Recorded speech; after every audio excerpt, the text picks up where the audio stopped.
Hello students. So we have studied so far first, second and third laws of motion. We have also studied other physical terms like inertia, momentum. Now you know what is these physical terms and you know the first, second and third laws of motion. We have also seen some examples to derive force, quantity of force acting on a object.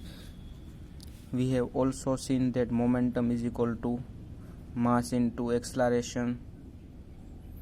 Generally you can calculate acceleration by calculating change of velocity, that is final velocity minus initial velocity.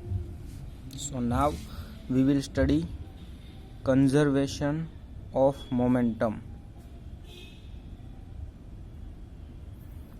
So what is conservation of momentum? So generally conservation means to save, or you can say unchanged.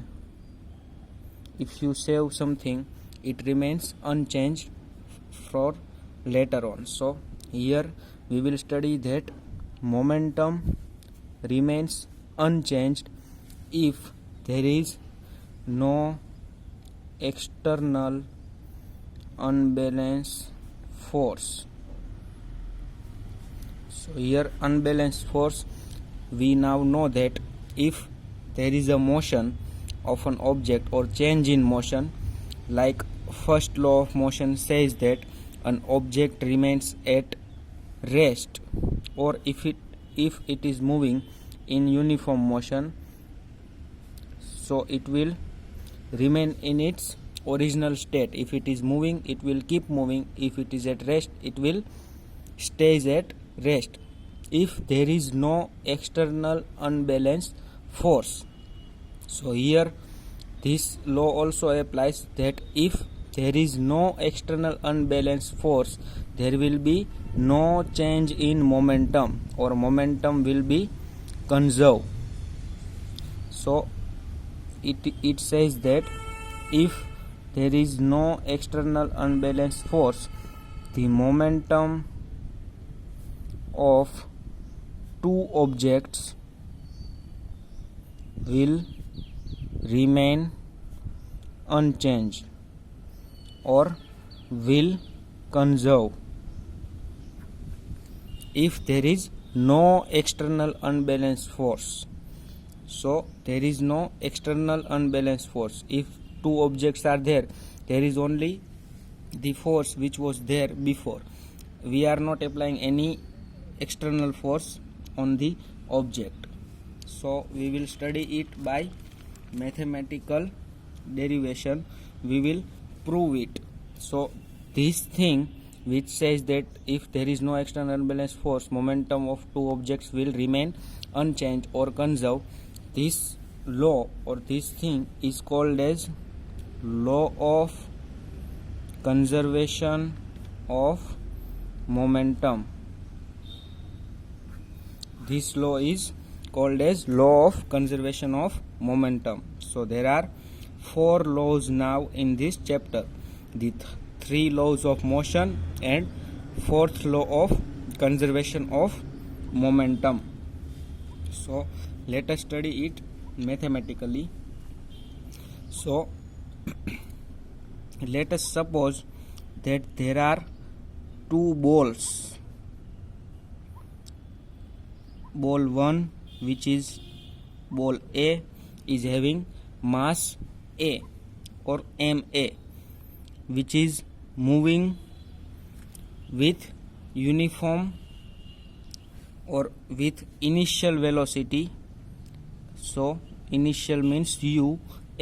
So ball A is moving with initial velocity ua, and ball B of mass mb is moving on the same straight line on which ball A is moving with initial velocity ub. So these two balls are moving on a straight line with different velocities. They are moving on straight line with different velocities. So if we assume that initial velocity ua is greater than initial velocity ub, means ball A is moving faster in compared to ball B on a straight line.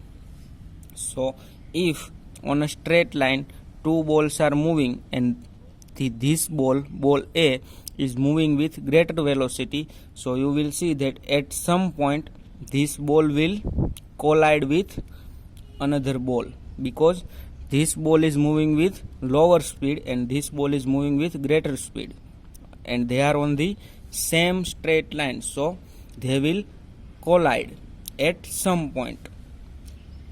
So let us say that they are colliding. So this is ball A, this is ball E, and this is the collision, or they collide with each other for time t. For time t they are colliding with each other. So this collision happens for a time t.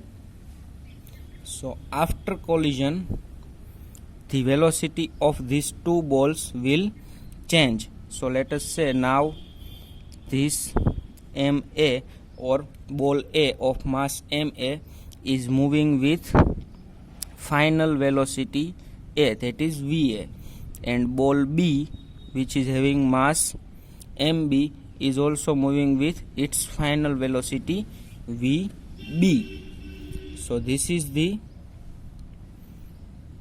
illustration, or this is the system which is there. Now we will calculate its total momentum before collision and total momentum after collision. So we can compare two momentums of these two balls before and after collision, and it will be same because law of conservation of momentum says that, and there is no external unbalanced force acting on these two balls. There is no any other external unbalanced force. So external unbalanced force here is equal to 0. So now from the studies we know that momentum, that is denoted by P, is equal to mass into acceleration, and likewise rate of change of momentum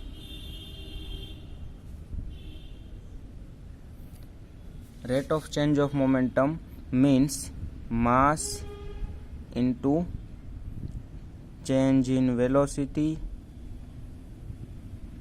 upon time.